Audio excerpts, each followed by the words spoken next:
Ayan guys, gagawa na ng dike. Ayan, ang mga bangkay hindi alam kung saan dadalhin. Oh.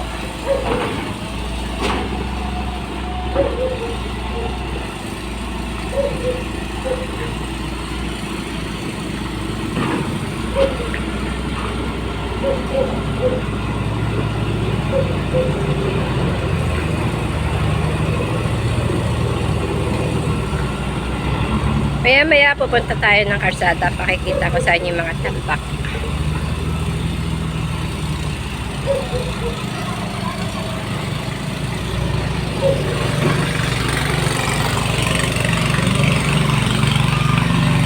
Nakaraan, puro bangka dyan.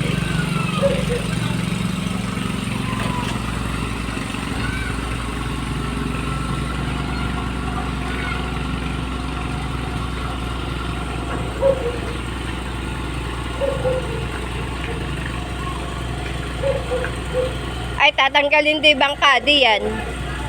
Oo. Kaya nga gagawa ng paraan kung saan lalagay yung bangkang isa eh.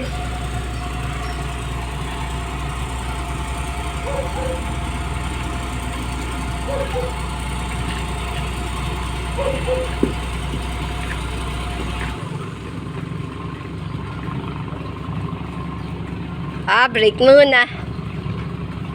Pwede pa dyan yan. Nag-break na eh. Kakainan.